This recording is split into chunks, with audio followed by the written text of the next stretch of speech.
The following program is a special presentation by Eyewitness News. Eyewitness News brings you live coverage now of Campaign 2010, the race for Rhode Island governor. 6 candidates for governor in a primetime debate, live right now on WPRI 12 and WPRI.com. And you love Eyewitness News? I love Channel 12 News. It covers everything that we need to know about Southern New England.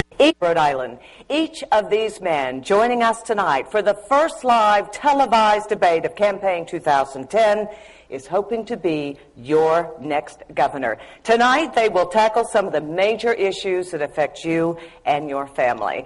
Good evening, everyone. I'm Karen Adams, and we have a lot of ground to cover tonight. First, I would like to thank the candidates for joining us and discussing the issues that are so vital to our state, especially at this time. We want to let you know that we are televising this debate live on WPRI 12 and also on our website, WPRI.com.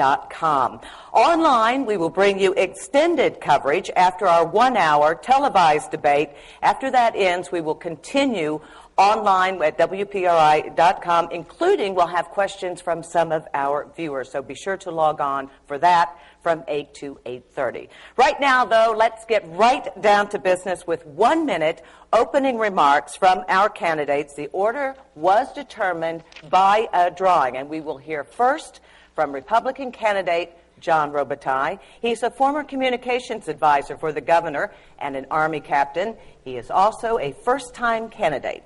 Mr. Robitaille, your opening remarks. Thank you. Good evening. Unlike many of these other candidates, I've never held public office. I was really a kid from Central Falls, went to Providence College, served my country, and came back to this great state to start a business.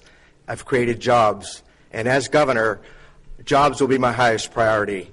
We need to get government out of the way to create jobs. We need to streamline permitting and regulations. The private sector does a much better job in creating jobs. I want to shrink government. I want to make government smaller so that our property taxes are lower. I will also stand up to the public employee unions and tell them that enough is enough. We need to sit down. We need to save this state. We need to reformat the pensions and benefits so that they're fair to the employees and affordable to the taxpayers. We also need to reform many of our social service programs so that they're no longer entitlements. They're based on empowerment. Look, I know many of you out there are angry, and you know that your legislators are not listening to you. I will listen to you. I hear you. I will be your governor. I will fight for you. Thank you. Thank you. Now, Patrick Lynch, who's running as a Democrat. He currently serving as Rhode Island's Attorney General and was sworn into that position in 2003.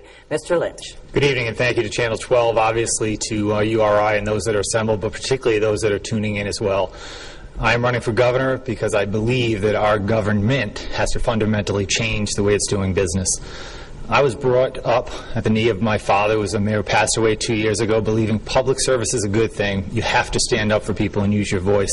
I've done that for 8 years as the Attorney General, day in, day out, holding people accountable and fighting for what's best in the state, including up to this past Wednesday, 1 in the morning, fighting against Deepwater, a bad deal created by this governor, a bad deal for everybody in this state that will put further burdens on everyone in this state.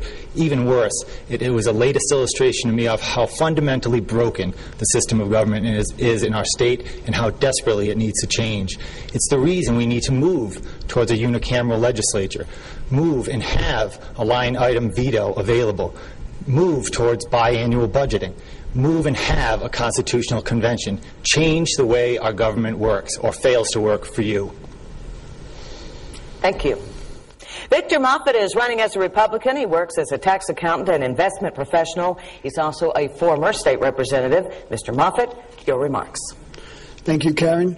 Thank you for the opportunity to talk to the people of Rhode Island tonight. I love Rhode Island. That's why I'm running for governor.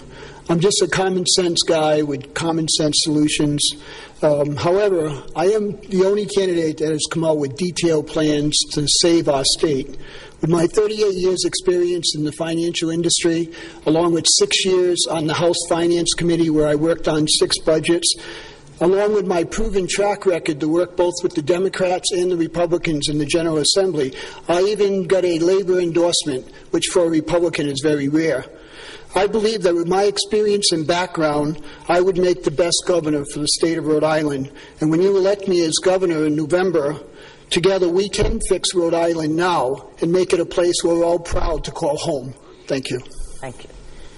Lincoln Chafee is running for governor as an independent candidate. He is a former U.S. Senator and Warwick Mayor. He is also a former fellow at Brown University. Mr. Chafee, your opening remarks. Thank you, Karen. These are very challenging times for our state. We have the 4th highest unemployment in the country. We have the 10th worst budget deficit in the country. This is unacceptable. As you look at who you want to have as your next governor, I believe you want to look at who has experience and who has vision. I'm the only candidate on this stage with the executive experience of dealing with the legislature and dealing with negotiating contracts with the unions. And as senator, you know I made tough decisions under incredible pressure. So that experience will serve us well as we get our state back to work. My vision for our state is to have healthcare-related jobs in the new corridor opened up in the Knowledge District between the new Brown Med School and Rhode Island Hospital, to have small businesses and corporations move into the Station District at the new train station in Warwick, and to have green energy in Quonset. I know with us working together, with the experience of having been an executive, we can get our people back to work.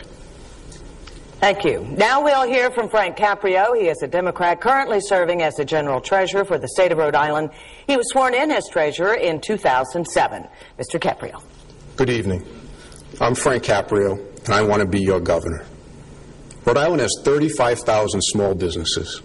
They employ 60% of the people working today. I've met with and I've listened to over 1,000 of those small businesses. And as a result of that, I have a plan that's going to create jobs and protect the jobs we have in Rhode Island. My plan focuses on expanding tax credits for those small businesses, investing in people, opening up loans for those businesses so they can keep people employed, and making sure that those businesses can cut through the red tape with online approval processes for their licenses and their permits. This is the right way to get our economy moving. The wrong way is to raise taxes, especially Senator Chafee's proposal to create new taxes on things like prescriptions and groceries. I hear you, I get it, and we need to get this state moving. Together, we will get this done. Thank you. And finally, Ken Block, the founder of the Moderate Party in Rhode Island. He is a business owner and software engineer. He is also a first-time candidate. Mr. Block. Good evening. Thank you. I'm Ken Block. I'm the Moderate Party candidate for governor, and I am totally unlike every other candidate standing on this stage. I am a self-made entrepreneur. I work extraordinarily hard, and I am here tonight in politics. I started a new political party out of utter frustration with the political status quo, the dysfunction in our political system, and I realized that we need new people coming into government. We need people unbeholden to special interests. We need people serious about addressing the problems that most desperately affect our state. We're not getting what we need as citizens from our elected officials, and I'm here to change that. My business background allows me to know. I don't have to talk to business owners. I know what doesn't work. I know how to fix the problems that are here. During the course of this debate and during the course of this campaign, I'll prove to you I have the requisite skills necessary to govern well, and fix what's broken in this state. And I have to quickly say hello to Sam and Anna. Please be kind to the babysitter. Thank you, gentlemen. Now let's dive into some of the issues that are most critical to the voters in this campaign 2010. And at this time, I'm turning everything over to my colleague, Target 12 investigator, and the host of Newsmakers, Tim White.